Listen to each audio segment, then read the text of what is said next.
Hello दोस्तों, good evening. कैसे हैं? मैं Deepak Sharma achievers career institute के ऑनलाइन चैनल पे आपका बहुत बहुत स्वागत करता हूं। आज हम केमिकल रिएक्शन और केमिकल इक्वेशन का लास्ट टॉपिक डिस्कस करने वाले हैं। ठीक है, लास्ट लेक्चर में हमने ऑक्सीडेशन एंड रिडक्शन पढ़ा था, रेडॉक्स रिएक्शन पढ़ा था, ऑक्सीडाइजिंग एंड रिड्यूसिंग एजेंट के बारे में पढ़ा था, वो अपन ने समझ लिया था। ठीक है, अब ऑक्सीडेशन और रिडक्शन की जो डेफिनेशन वहां पर पढ़ ली थी वो आपके 10th के लिए काफी है, लेकिन फिर भी अपन थोड़ी सी उसको एक्सटेंड करते हैं। अपन बात करें oxidation and reduction in electronic concept या electronic concept of oxidation and reduction. ठीक है, तो अगली हेडिंग आती है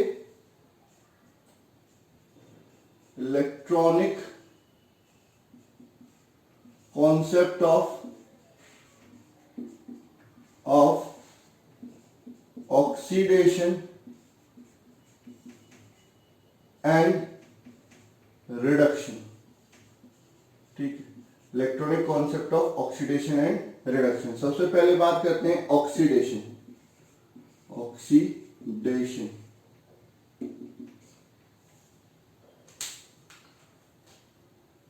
the process of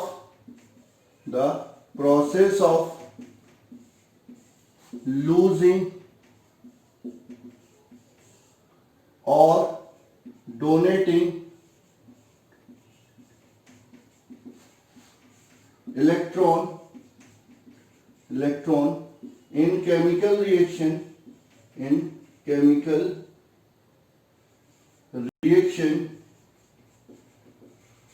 or ionic reaction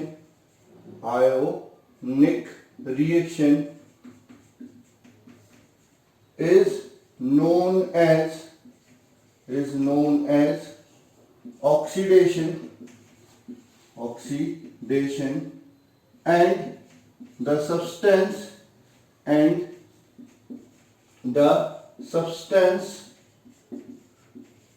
which donate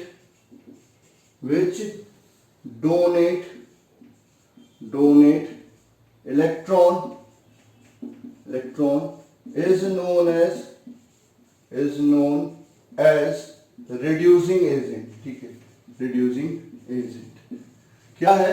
oxidation की ये नई डेफिनेशन क्या होती है कि कोई केमिकल रिएक्शन हो रही है या आयनिक रिएक्शन हो रही है, क्या होता है उस रिएक्शन में अगर इलेक्ट्रॉन का लूज हो रहा है या कोई सब्सटेंस इलेक्ट्रॉन लूज कर रहा है तो उस सब्सटेंस का क्या हो जाता है? ऑक्सीडेशन हो जाता है। और वो सब्सटेंस किसकी तरह वर्क करता है?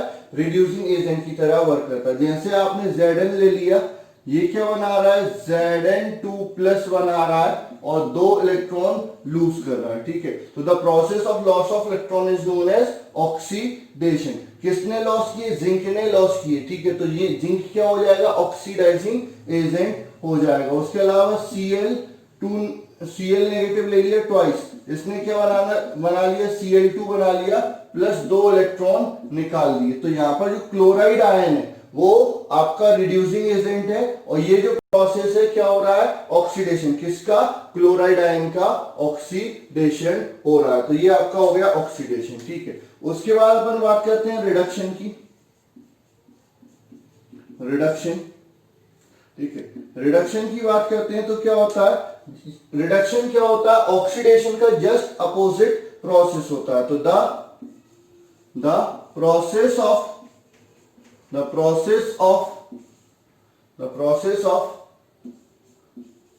gaining of electron in chemical reaction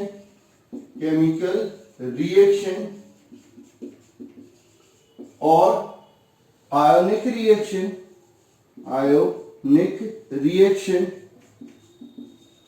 is known as reduction,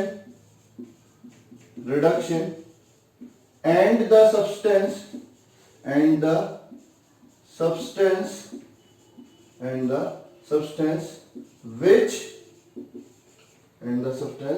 which gain electron is known as oxidizing agent, ठीक है। मतलब ऐसा प्रोसेस जिसमें आपका क्या करते हैं, कोई सब्सटेंस इलेक्ट्रॉन गेन करता है तो उस प्रोसेस को हम क्या बोलते हैं, ऑक्सीडेशन बोलते हैं। क्या बोलते हैं, ऑक्सीडेशन बोलते हैं। और जो सब्सटेंस इलेक्ट्रॉन गेन कर रहा है, ठीक है, तो उसका क्या हुआ, ऑक्सीडेशन हुआ, ठीक है। तो जिसका ऑक्सीडेशन होता है वो क्या हो जाता है, रिड्यूसिंग एजेंट हो जाता है। तो आप इस तरह से समझ लो कि मैंने Cu2+ लिया, इसने 2 इलेक्ट्रॉन क्या कर लिए, गेन कर लिए, क्या बना लेगा, Cu बना लेगा, ठीक है। तो addition of electron is known as reduction, removal of electron is known as oxidation, the substance which undergo oxidation is known as reducing agent and the substance which undergo oxidation is known as oxidizing agent, ठीक है। उसके अलावा भी आप लिख सकते हो क्या, Na+ आयन, एक इलेक्ट्रॉन गेन किया, Na बना लिया, ठीक है, कोई सा भी हो सकता है। हाँ, रिडक्शन ऑक्सीडेशन किसी का भी हो सकता है, वो डिपेंड करता है सामने वाला कैसा है, ठीक है। जैसे अगर मेरे सामने मेरे से दुर्बल आ जाएगा, कमजोर आ जाएगा, तो मैं उसको उठा के पटक दूंगा, तो मेरा ऑक्सीडेशन हो गया, उसका रिडक्शन हो गया।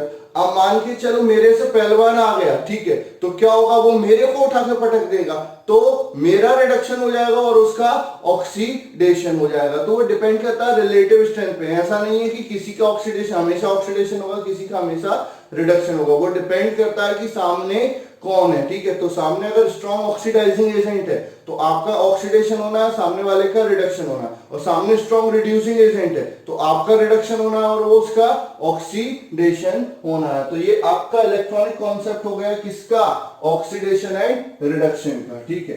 अब अपन बात करते हैं oxidation in our daily life. Daily life में आपका एवरीडे लाइफ में ऑक्सीडेशन कहां कहां पर आपको देखने के लिए मिलता है और वो कहां कहां पर आपके लिए हेल्पफुल रहता है, ठीक है। या importance of oxidation our daily life.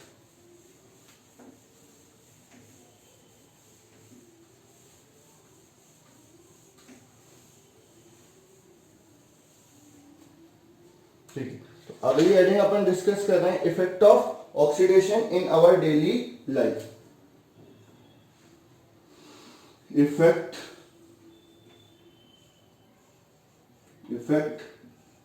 Of oxidation in our daily life. Effect of oxidation in our daily life, ठीक है। तो आपके useful effect, useful effect first आपका आएगा क्या, combustion.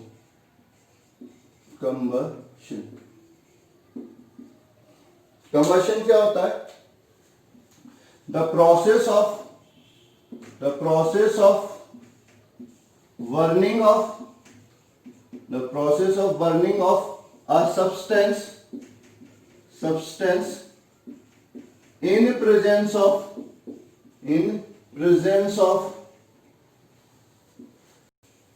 oxygen or air to give heat energy along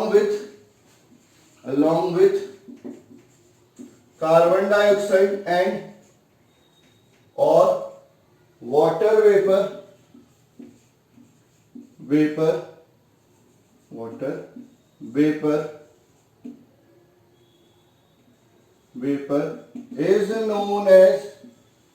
is known as combustion।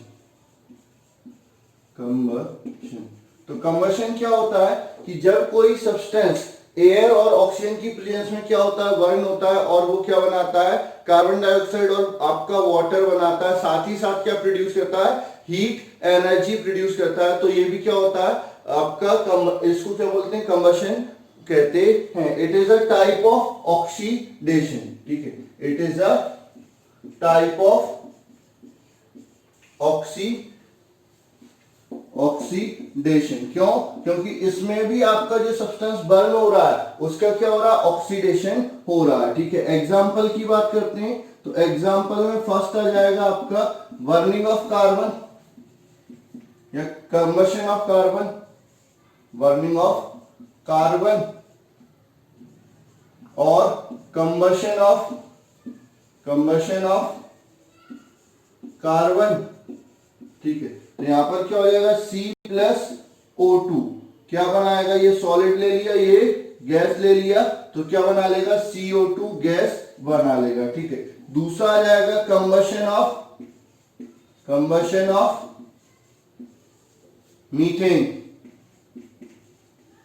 ठीक है। Combustion of methane में क्या हो जाएगा, CH4 गैस ले लिया, मीथेन प्लस आपका क्या ले लिया, ट्वाइस ऑफ O2 ऑक्सीजन ले लिया गैस में, और क्या बन जाएगा, CO2 बन जाएगा प्लस ट्वाइस ऑफ H2O बन जाएगा, ये लिक्विड बन जाएगा और ये गैस बन जाएगा। दोनों में क्या निकलेगी, हीट एनर्जी निकल जाएगी। और भी कई सारे आप कंबशन के एग्जांपल लिख सकते हो, कंबशन ऑफ इथेनॉल लिख सकते हो, कंबशन ऑफ आपका क्या बोल सकते हैं, ईथेन लिख सकते हो, कंबशन ऑफ ब्यूटेन लिख सकते हो, कोई सा भी कंबशन लिख सकते हो। तो डेली लाइफ में जो कंबशन होता है वो भी आपका ऑक्सीडेशन का एक एग्जाम्पल होता है, ठीक है। दूसरा अपन बात करते हैं, दूसरा डेली लाइफ में जो इंपॉर्टेंट ऑक्सीडेशन प्रोसेस है वो है आपका रेस्पिरेशन, ठीक है।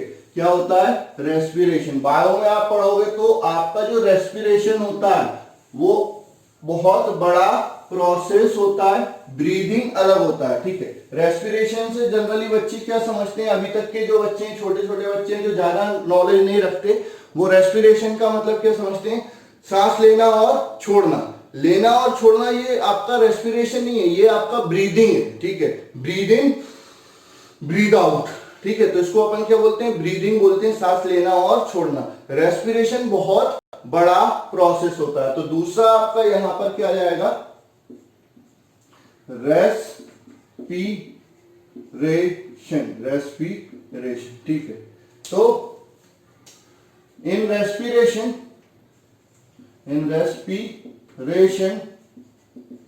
the oxygen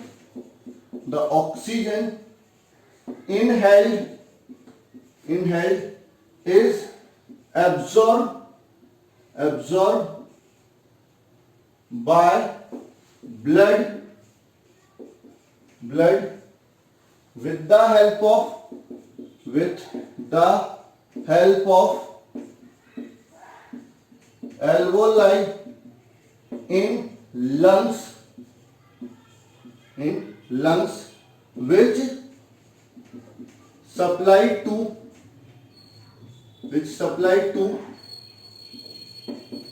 different part of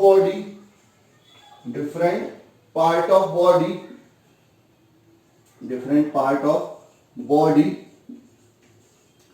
where it utilize for oxidation of glucose to produce carbon dioxide and energy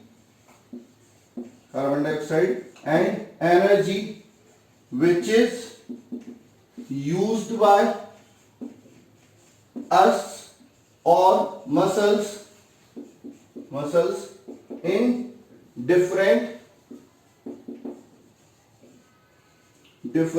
work, ठीक है। देखो क्या होता है, सीधी सी बात है, हम खाना खाते हैं, खाना क्यों खाते हैं कि भाई हमको काम करने के लिए एनर्जी मिले। तो अकेले खाना खाने से एनर्जी नहीं मिलती, ठीक है। हमने खाना खा लिया, हमारे पेट ने वो डाइजेशन कर दिया, डाइजेशन में क्या होता है, आपका जो खाना होता है वो हैवी कंपोनेंट से लाइटर कंपोनेंट में टूट जाता है। हम जो खाते हैं वो फ्रक्टोज और सुक्रोज और पता नहीं किस किस फॉर्म में खाते हैं। तो हमारा जो डाइजेशन सिस्टम है उसको तोड़ के किस में कन्वर्ट कर देता है, ग्लूकोज में कन्वर्ट कर देता है, विटामिन को हमारी बॉडी में अब्सॉर्ब कर देता है, प्रोटीन को हमारी बॉडी में अब्सॉर्ब कर देता है। लेकिन जो हमको मेन एनर्जी मिलती है वो किस कंपोनेंट से मिलती है, ग्लूकोज से। तो ग्लूकोज हमारे डिफरेंट पार्ट तक पहुंच तो गया है लेकिन एनर्जी अभी नहीं मिलेगी। जब हम सांस लेते हैं, ठीक है, रेस्पिरेशन करते हैं, तो क्या होता है कि आपने सांस ली ऑक्सीजन आपके लंग्स में भर गई। लंग्स में क्या है, छोटे छोटे मॉलिक्यूल आपकी क्या होती हैं, एल्वोलाइज प्रेजेंट होती हैं लंग्स में, छोटे छोटे मतलब आपकी एक ब्लैडर टाइप की छोटे छोटे स्मॉल बॉल टाइप के ब्लैडर प्रेजेंट होते हैं, जिसपे नंबर ऑफ मेम्ब्रेन क्या होती है, नंबर ऑफ नर्व्स ब्लड की आती है, जहां पर आपका ब्लड पूरा ब्लड क्या करता है, ऑक्सीजन और कार्बन डाइऑक्साइड को एक्सचेंज करता है। तो आपका ये जो ऑक्सीजन जो आपने इनहेल की है वो उन नर्व के कांटेक्ट में आती है और ब्लड के कांटेक्ट में आती है, तो वो इनके थ्रू ब्लड में क्या हो जाती है, डिफ्यूज हो जाती है और डिसॉल्व हो जाती है। तो वो ब्लड आपके हार्ट तक पहुंचता है। हार्ट क्या करता है, ऑक्सीजनेटेड ब्लड को पूरी बॉडी में क्या कर देता है, सप्लाई कर देता है। तो अब जब हमारी पूरी बॉडी में ब्लड पहुंचा, कौन सा, ऑक्सीजन कैरी करने वाला, ठीक है, तो वहां पर क्या थे कि डिफरेंट पार्ट में ग्लूकोज बैठा हुआ था, वो ग्लूकोज क्या करता है, अरे यार ऑक्सीजन आ गई, ऑक्सीजन आ गई, चलो इससे ऑक्सीजन ले लेते हैं, जिससे कि हम क्या कर सकते हैं, एनर्जी प्रोड्यूस कर देते हैं। तो जो आपका ग्लूकोज होता है, ग्लूकोज का फॉर्मूला क्या होता है, C6H12O6, ठीक है। ये क्या करता है, अवेलेबल ऑक्सीजन को ले लेता है, ठीक है। कितने ऑक्सीजन है वो अपन बात करेंगे। तो क्या बना लेता है, C6CO2 बना लेता है, प्लस आपका 6H2O बना लेता है, तो 6 ऑक्सीजन हो गई। साथ ही साथ यहां पर क्या मिलती है, एटीपी, एनर्जी पैकेट के फॉर्म में निकलती है, जिनको अपन क्या बोलते हैं, एटीपी बोलते हैं। तो ये एनर्जी हमारी मसल्स को क्या कर दी जाती है, सप्लाई कर दी जाती है, ठीक है। तो ये इस एनर्जी से हम क्या करते हैं, हमारी बॉडी के जितने भी वर्क होते हैं, मसल को मोड़ना या कोई सामान उठाना, किसी भी तरह का जो फिजिकल वर्क होता है वो हम इसी एनर्जी की हेल्प से कर सकते हैं। तो रेस्पिरेशन एक लंबा प्रोसेस है, और रेस्पिरेशन में हो क्या रहा है, ऑक्सीडेशन हो रहा है, किसका, ग्लूकोज का। ये ऑक्सीजन कहां से आई, हमने ब्रीद इन की, जो हमारे ब्लड में डिसॉल्व होकर अलग अलग पार्ट तक पहुंच गई। तो रेस्पिरेशन भी मतलब क्या है, एक ऑक्सीडेशन प्रोसेस है, जिससे हमारी बॉडी को क्या मिलती है, एनर्जी मिलती है, और एनर्जी पैकेट के फॉर्म में मिलती है, जिनको अपन एटीपी कहते हैं, ठीक है। अब एटीपी क्या होता है, ये अपन रेस्पिरेशन बायो में बहुत डिटेल में पढ़ेंगे, आराम से चिंता ना करें, ठीक है। तो ये हो गए आपके effect of oxygen our daily life, ये आपके यूजफुल इफेक्ट है, यहां पर आपको एनर्जी मिली है, ठीक है। अब अपन बात करते हैं हार्मफुल इफेक्ट, और भी कई सारे यूजफुल इफेक्ट होते हैं ऑक्सीडेशन के।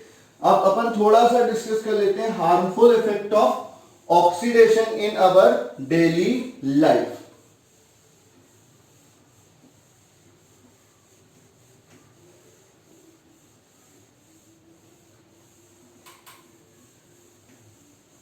ठीक है, अब बात कर रहे हैं अपन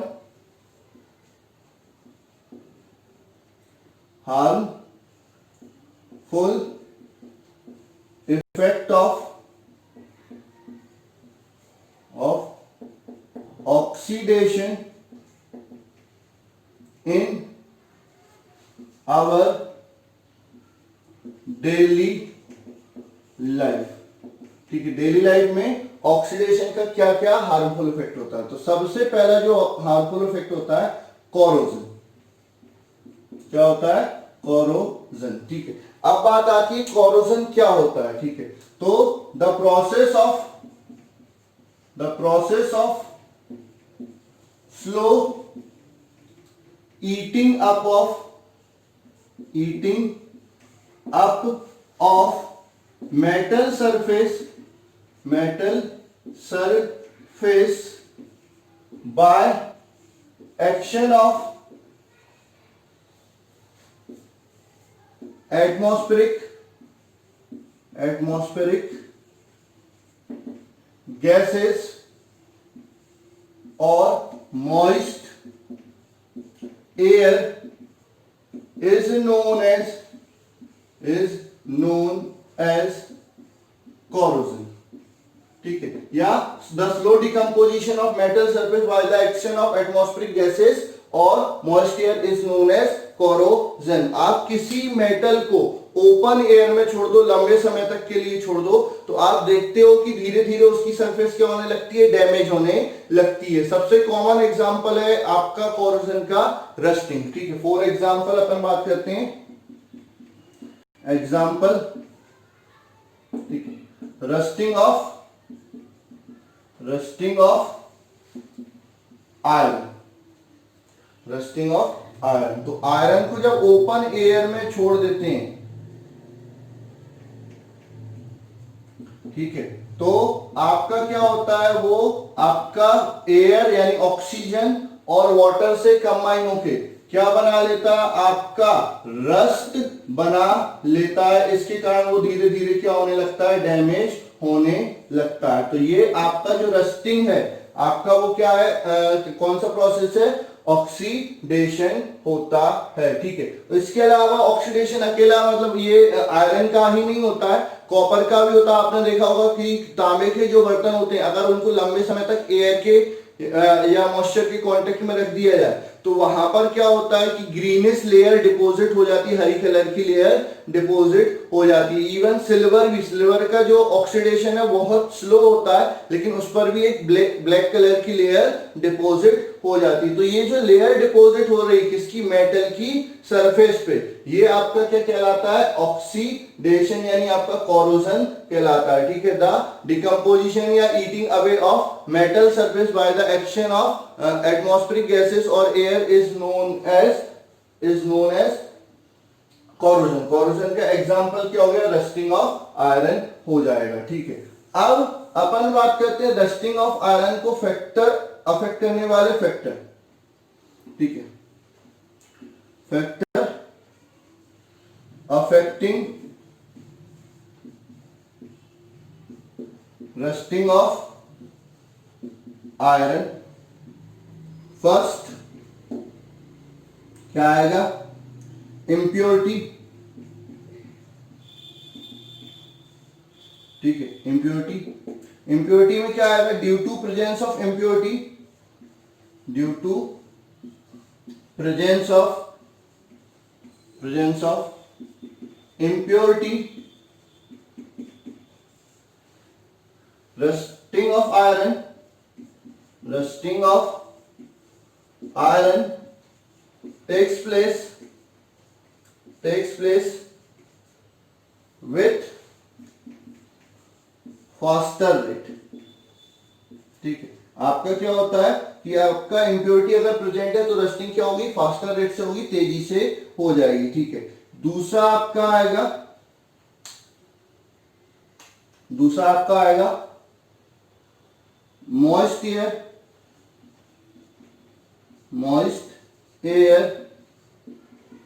ठीक है, तो in presence of moist air या मॉइस्चर, मॉइस्ट एयर या moisture, rusting takes place at faster rate,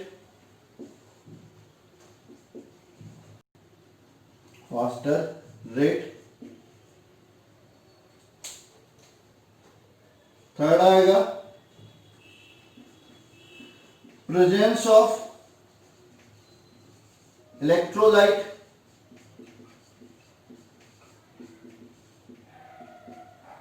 ठीक है, तो in presence of electrolyte, corrosion या rusting takes place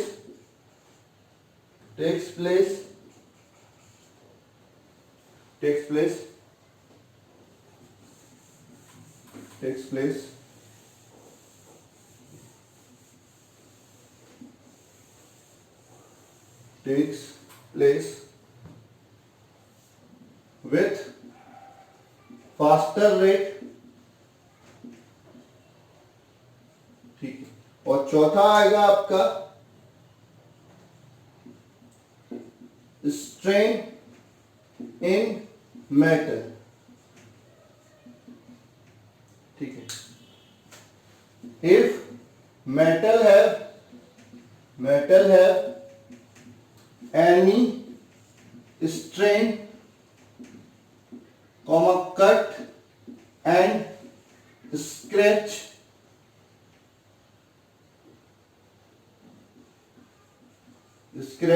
then its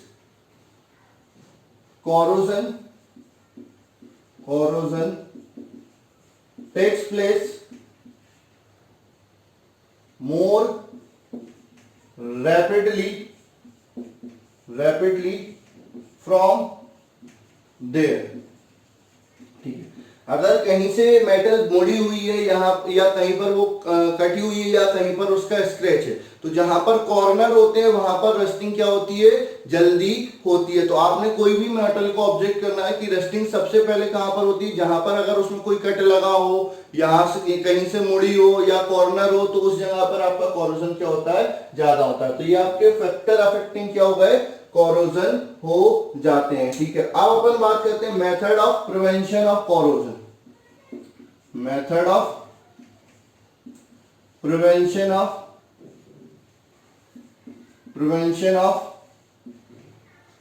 corrosion, method of prevention of corrosion, ठीक है। First आता है by applying paint, oil, grease over the surface of metal, ठीक है। अगर आप मेटल की सरफेस पे क्या लगा दोगे, ऑयल, ग्रीस या पेंट लगा दोगे, तो आपका जो मॉइस्ट एयर है वो डायरेक्ट मेटल की सरफेस के कांटेक्ट में नहीं आ पाएगा। तो जब आपका मॉइस्ट एयर मेटल की सरफेस के कांटेक्ट में ही नहीं आ रहा है, तो कॉरोजन भी नहीं होगा, ठीक है। सेकंड आपका आएगा bye depositing a layer of zinc on iron article.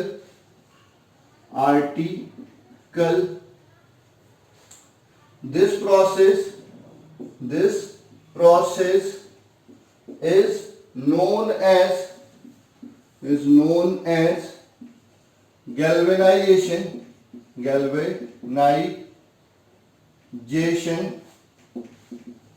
ठीक है।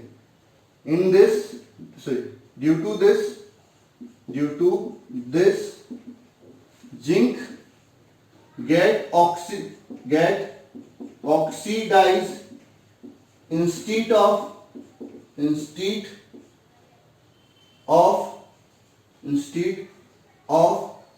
आयरन, ठीक है। आपका क्या होता है कि अगर आप क्या करते हो, आयरन आर्टिकल पे जिंक की लेयर डिपॉजिट करते हो, तो जिंक क्या है, आयरन से ज्यादा रिएक्टिव है। तो उससे क्या होता है, उससे ये होता है कि आपका क्या होता है, जिंक ऑक्सीडाइज होता है, आयरन को ऑक्सीडाइज नहीं होने देता। मतलब ये सेक्रीफाइस कर देता है, आयरन को बचाने के लिए खुद खत्म हो जाता है। तो ये जो प्रोसेस होता है जिसमें आप क्या करते हैं, जिंक की लेयर आयरन आर्टिकल पे डिपॉजिट करते हैं, इसको अपन क्या बोलते हैं, गैल्वेनाइजेशन बोलते हैं। तीसरा आपका आता है by applying anti rust solution, ठीक है। कई मार्केट में कई ऐसे सॉल्यूशन होते हैं जो आपका क्या होते हैं, रस्ट का अपोज करते हैं, क्योंकि रस्ट क्या होता है, एसिडिक मीडियम में लगता है, और ये क्या होता है, बेसिक मीडियम से बने होते हैं। तो ये आपका एसिड के H+ आयन को न्यूट्रलाइज कर देते हैं और उस पर एक लेयर बना लेते हैं जिससे रस्टिंग नहीं होती। तो by applying anti rust solution, ठीक है। उसके बाद आपका आता है bye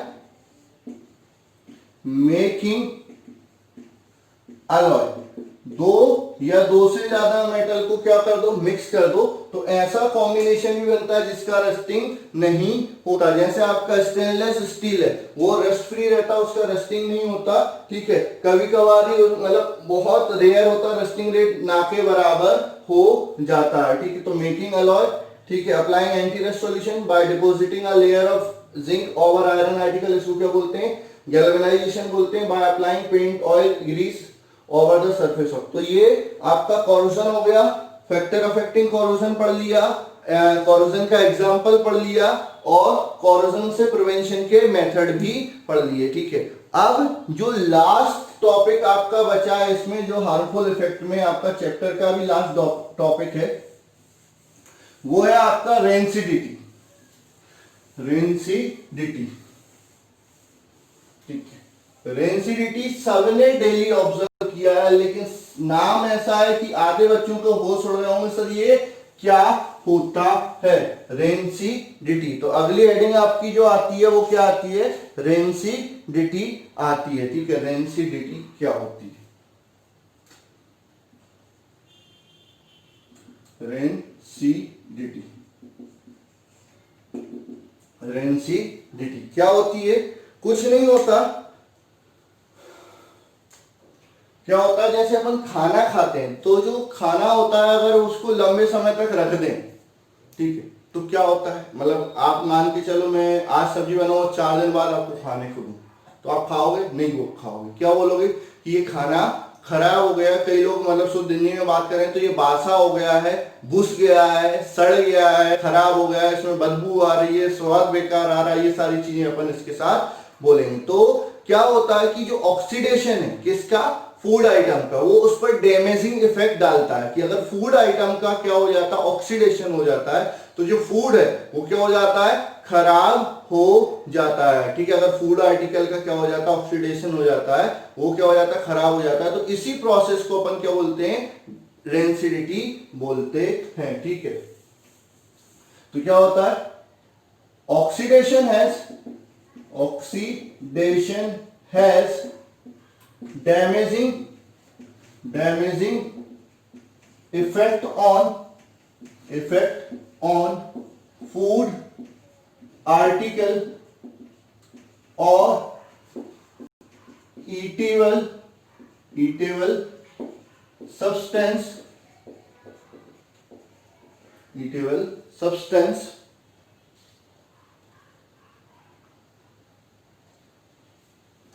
substance when oil, fat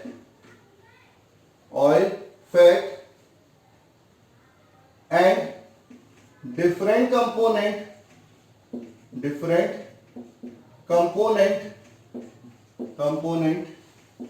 present in food get oxidized,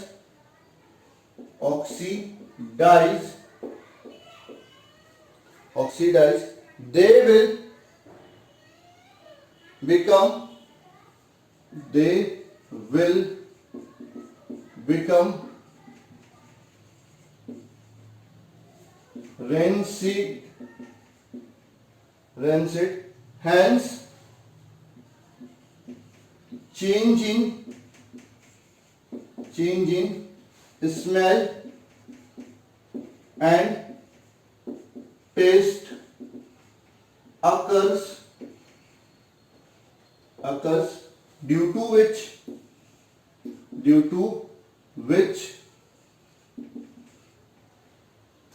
food become unpleasant. This process is known as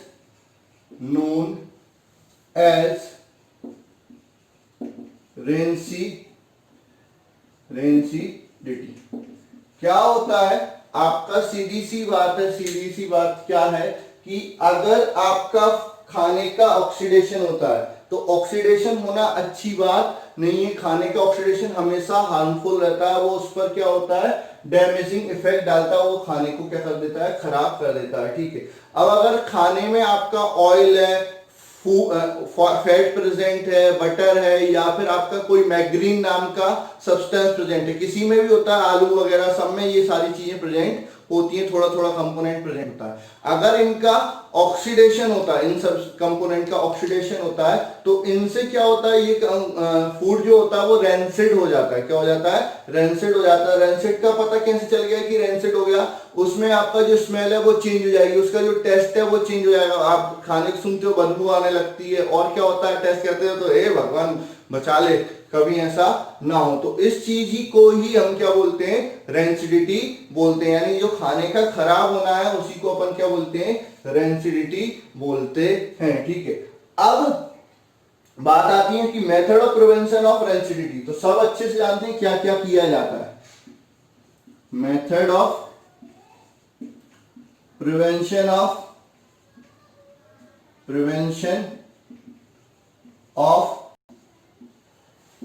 rancidity, method of prevention of rancidity. First,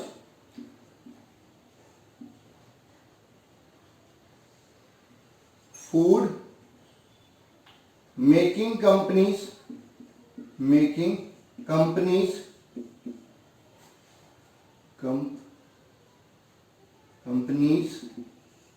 add some antioxidant material to avoid rancidity. ठीक है, जैसे कोई market से मतलब कुछ अपन food article खरीद के ला रहे हैं खाने का, जैसे आपका फ्रोजन मटर लाते हैं, आपका ब्रेड लाते हैं, कई सारी चीजें होती हैं कि जो आपका खाने को कम से कम 3-4 दिन तक चला दे, ऐसा अपन सामान लाते हैं। तो जो आपका ये बनाने वाली कंपनी है, तो उसको बनाते समय उस फूड आर्टिकल में क्या डाल देते हैं, कुछ ऐसा सब्सटेंस डाल देते हैं जो ऑक्सीडेशन का अपोज करता है, जिनको एंटीऑक्सीडेंट कहा जाता है, जिससे कि आपका क्या होता है, ऑक्सीडेशन नहीं हो पाता और फूड क्या रहता है, सेफ रहता है। ठीक है, दूसरा आपका घर पे बात करें तो घर पे कैसे रखते हैं, by placing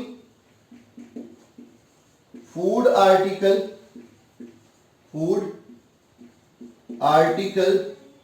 in air tight box. ठीक है, आप उसको कहां पर रख दो, एयर टाइट बॉक्स में। जो आपने देखा होगा नमकीन वगैरह बनाते हैं, चकली वगैरह बनाते हैं, ठीक है, या फिर आपका जो मटरी वगैरह होता है, मतलब जो नमकीन चीजें जो अपन खाते रहते हैं ना, त्योहार वगैरह बनाते हैं कि चटके से मजे से खाते रहते हैं, तो उसमें अपन क्या मिलाते हैं, उसमें आपका कुछ नहीं मिलाते, उसको डिब्बे में बंद करते हो। और डिब्बा कैसा होना चाहिए, एयर टाइट। अगर डिब्बा आपका ढीला है, जिसका ढक्कन ढीला है, खुला हुआ है, लंबे समय से खुला हुआ है, तो किसी भी खुले डिब्बे में आप नमकीन नहीं रखते। ठीक है, आप एयर टाइट बॉक्स में ही नमकीन वगैरह रखते हैं। तो उससे एयर टाइट होने से क्या होता है, बाहर की एयर अंदर जा ही नहीं पा रही है, तो जब एयर नहीं गई तो ऑक्सीडेशन भी नहीं होगा, या फिर उस डिब्बे के अंदर जो एयर है तो उससे जो ऑक्सीडेशन होगा वो स्लो ऑक्सीडेशन होगा। तो आप बॉक्स को एयर टाइट बॉक्स को में फूड रख दो तो भी आपका क्या होता है, रेंसिडिटी नहीं होती। ठीक है, बाय रेफ्रिजरेशन,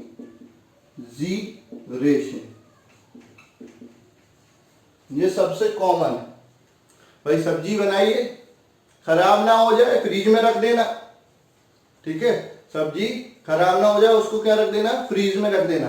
तो जो रेफ्रिजरेशन होता है वो क्या करता है, ऑक्सीडेशन की रेट को क्या कर देता है, स्लो कर देता है। By refrigeration it slow the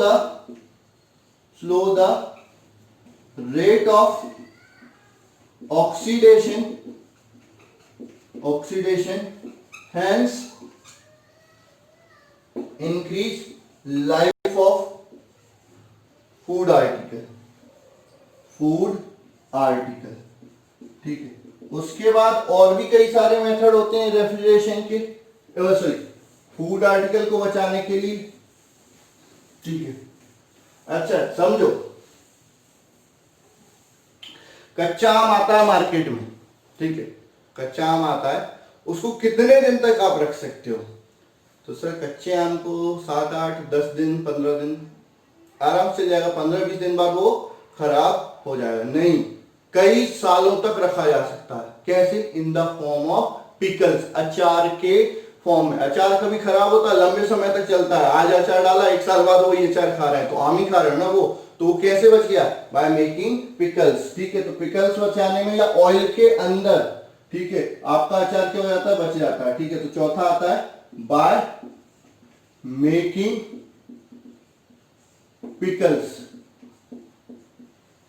ठीक है, अचार बनाकर भी कर सकते हैं। ठीक है, अब आपने देखा होगा जो चिप्स वगैरह का पैकेट आता है तो भयंकर खुला रहता है, देखने में लगता है अरे आज तो मजा आ गया, कितना चिप्स खाएंगे। ठीक है, जब खोलते हैं तो 5 रुपए के पैकेट में 4 चिप्स निकलते हैं, बाकी क्या था, एयर भरी हुई थी। तो अब आता है दूसरा साला, एयर बेच दिया हमको। ठीक है। तो एयर नहीं है बेटा, वो क्या है, नाइट्रोजन गैस होती है। तो नाइट्रोजन गैस क्या होता है, एंटीऑक्सीडेंट एटमॉस्फेयर क्रिएट करता है, ठीक है। तो the rappers of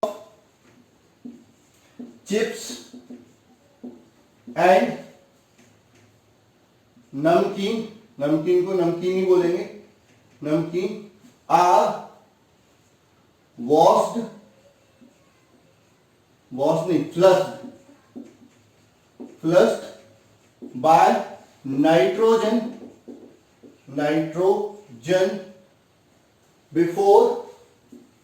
before packing, which prevent rancidity, ठीक है। तो अब कभी भी मार्केट से खरीदो तो हवा वाला ही खरीदना, हवा निकली हो, हाँ, लेकिन ऐसा भी नहीं कि पूरी हवा ही हवा भरी हो और उसमें कुछ भी ना हो। भाई हवा होनी चाहिए, ऐसा नहीं बोला कि नाइट्रोजन नहीं होनी चाहिए, लेकिन एक लिमिट में। अब कंपनी वाले क्या करने लगे, उसका नाजायज फायदा उठाने लगे कि नाइट्रोजन तो भरनी है तो चिप्स कम भरते हैं और नाइट्रोजन खाए जाओ बेटा नाइट्रोजन, ठीक है। तो ये आपका क्या हो गया, रेंसिडिटी हो गई, और रेंसिडिटी को प्रिवेंट करने के मेथड हो गए। तो यहां पर आपका जो चैप्टर है chemical reaction and chemical equation क्या होता है, खत्म होता है। इसको अच्छे से पढ़ लेना। मैं अगले लेक्चर में आपको एसिड बेस एंड सॉल्ट पढ़ाऊंगा, लेकिन उससे पहले आपको एक असाइनमेंट भी मिल जाएगा जो आपको कंप्लीट करना रहेगा कि आपसे क्वेश्चन बन रहे हैं कि नहीं बन रहे हैं, और उस असाइनमेंट को सबमिट भी करना रहेगा। तो आज के लिए बस इतना ही, धन्यवाद।